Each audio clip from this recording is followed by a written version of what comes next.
guys to boot. I'm Kate Tice, Senior Manager of Quality Systems Engineering. And I'm Jake Berkowitz, a lead propulsion engineer. And today we're coming to you live once again from just outside the production floor at Star Factory, where the team's preparing for Starship's 12th test flight. Yeah, yesterday was certainly a nail biter as we recycled to the T-minus 40 second hold a couple of times. And while we unfortunately weren't able to lift off, keep in mind that this is the first flight of a completely redesigned vehicle. So we actually learned a lot in what became a wet dress rehearsal yesterday. Yeah, that's right. And Starship version 3 has undergone significant upgrades, taking everything we've learned from the previous 11 flights to make a vehicle capable of full and rapid reusability. We're debuting a new launch pad, new booster, new ship, and new engines, just to name a few. Yeah, that's right. And as a member of the Raptor team, I can tell you we're all super excited to finally see the newest generation of Raptor engines, also V3, take flight today. I love that view looking up under the Super Heavy. Now, Raptor and Starship version 3 are designed to enable us to send payloads and eventually people all the way to the moon and Mars. Yeah, and in the meantime, we're planning to put Starship to work on future flights by launching bigger and more powerful Starlink version 3 satellites, which aim to substantially increase capacity in orbit, strengthen the network, and deliver an improved experience for customers. Now, turning our attention back to today, our primary objective for Flight 12 is to put these new redesigns all together in a real live flight environment. From the outside, a lot might look familiar on Starship, but beneath the surface, it's all new. As we've said before, Starship is still a developmental program. What we're doing today is a test. We launch to learn, and we test like we fly. Yeah, and it's really the data we're expecting to get back. Connections into the ship. It's also set up so that it kind of pushes against the ship to help make sure that we have a really good connection and it stays attached when we unlatch that quick disconnect. There's a pin in the arm near where that attaches to the tower that has to be removed before the arm can swing away for launch. It's important to remember there's a lot of benefit to not release the arm too early or too late, and a lot of hardware that has to work in concert in very, very short time frames. We started to unpin it. Releasing that tension caused some motion in the arm that triggered a hold, and that put the pin back in. Then that got us into a bit of a tug of war between systems on the tower that rely on hydraulic pressure to work. Really, the arm trying to keep its pressure on the ship and trying to pull that pin out. You saw we made a couple of attempts to fix the issue, eventually got the pin to start retracting again, but hit the same motion hold. Ultimately ran out of time. The team, though, made some hardware, some software changes to get us into a better position to fly today. We had the tower team up there last night. They welded in some hardware that's going to cut down on the motion of the arm as it's pushing back when the pin's released, and getting all the data we saw on how this hardware interacts in those critical moments. Went in, looked at our software, all of our logic, see where we were overly conservative, where we may have had holds built on the wrong readings or the wrong times.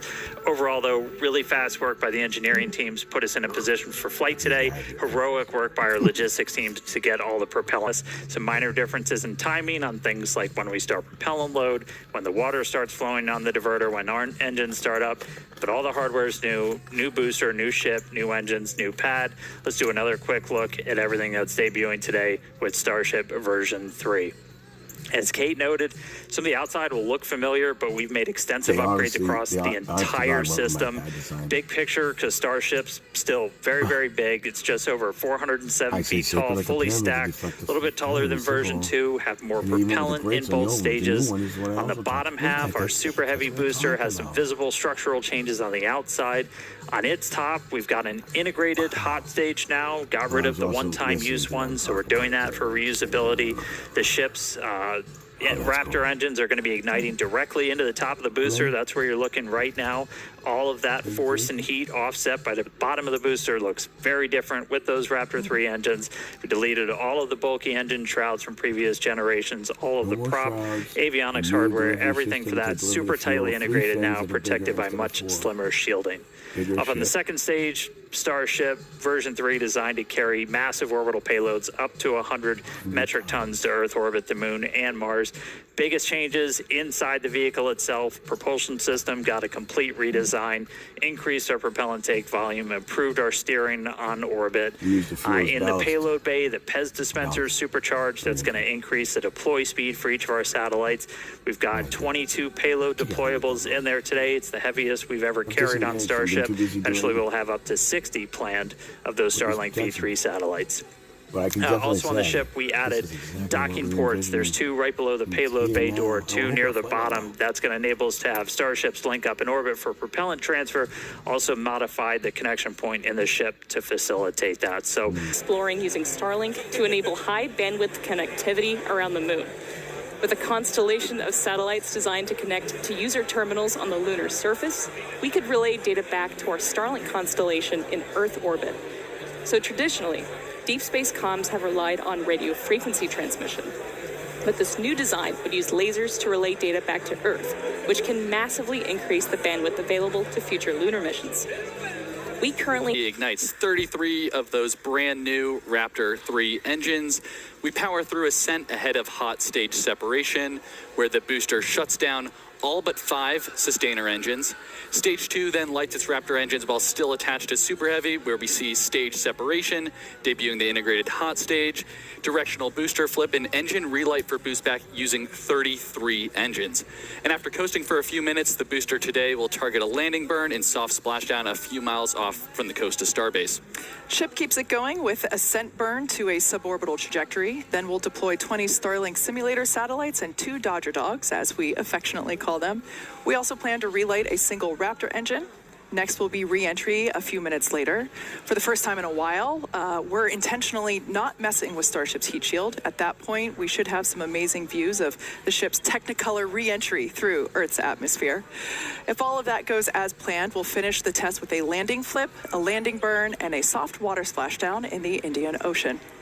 And in just a few moments, Even All right, since this then, guy's awesome, right? Yeah, yeah, hold the on. This facilities sounds look awesome too, amazing. right? All the housing that's coming in here, and of course, you got 2 orbital launch pads out there and a rocket that's just looking fantastic, especially from the air. It's good. yeah, you said you got a new job. It's been a slow start to your first 6 months. I mean, you only sent humans around the moon for the first time since the Apollo days. Bill and I kind of nerded out a little bit. Like, that was the last thing I worked on when I was at NASA, so seeing them go was just insane. Like, how's everybody feeling after the success of Artemis 2? Well, I'd say I have the best job in the world, and I certainly work with an unbelievable team. I mean, as you know, that mission was a long time in the making. So I got to show up at the right time to see everybody put all that effort to put it in action. But what a great mission! Those 4 astronauts, you couldn't have had better ambassadors for humankind to the stars. I mean, they really brought us all along for 10 days, and we're getting ready for what comes next. We're going to start stacking Artemis 3. We got a lot of the hardware in the VAB already.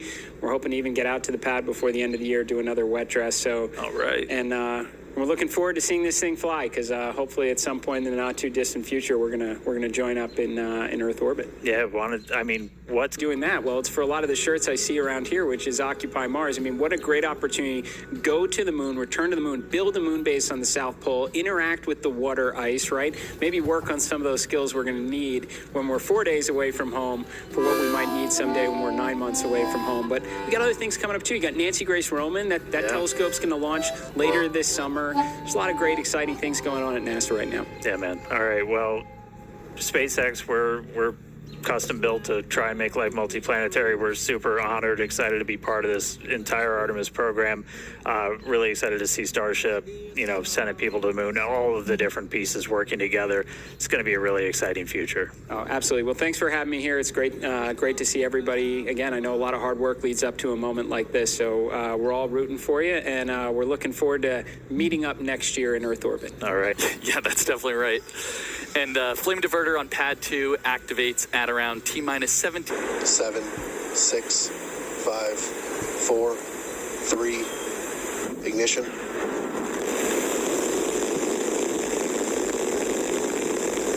We have liftoff.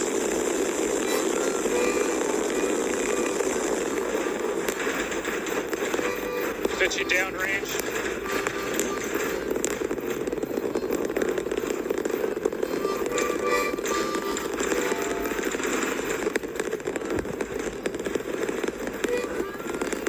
Booster Raptor, chamber pressure nominal.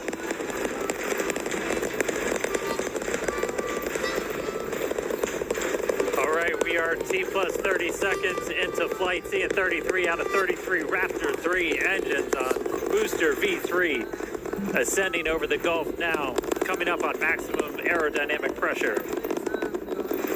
Booster and ship, avionics power, telemetry nominal.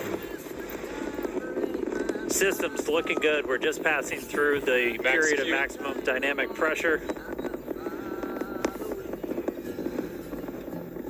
A little over a minute into flight now. Vibrations chilling out here at Star Factory as we continue to watch Starship Flight 12 arc out over the Gulf. The next major thing coming up is going to be hot staging.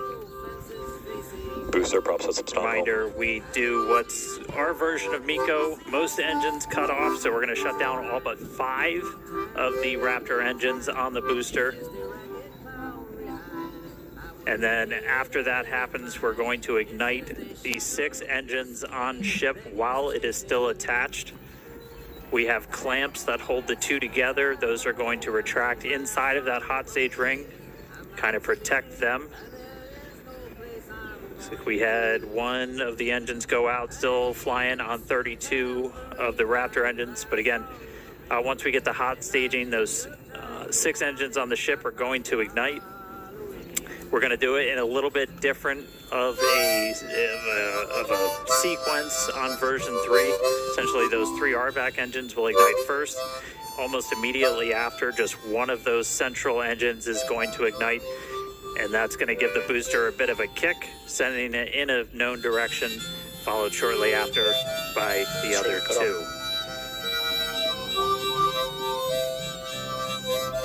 We're through MECO. H separation.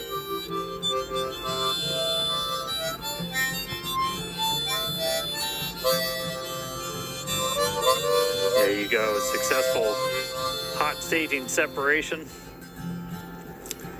We are not seeing as many booster engines ignite as we expected for boost back, but we are seeing 6 good engines lit on ship. It looks like we just had an early boost back shutdown.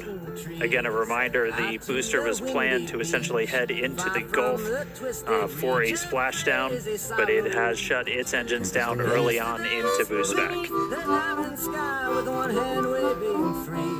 And we just see one of the RVACs, so we're now running on 5 engines on ship. We do have engine out capability, so it's going to continue into its ascent. You got booster on the left there, ship on the right. Get avionics power Again, and we're telemetry not nominal. planning on bringing the booster back for this flight, as this was the very first time.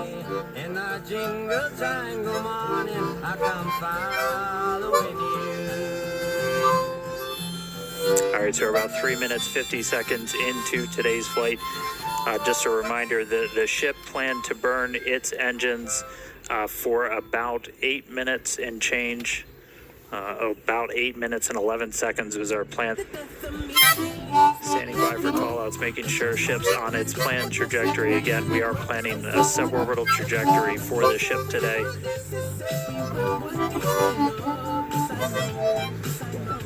Booster giving us some views as it continues to make its way back down towards the water. All right, so a little over 5.5 minutes in flight. Kate, Jake, you guys with me? Looks like booster's starting to come in hot. Yeah, we had the opportunity to stand outside to watch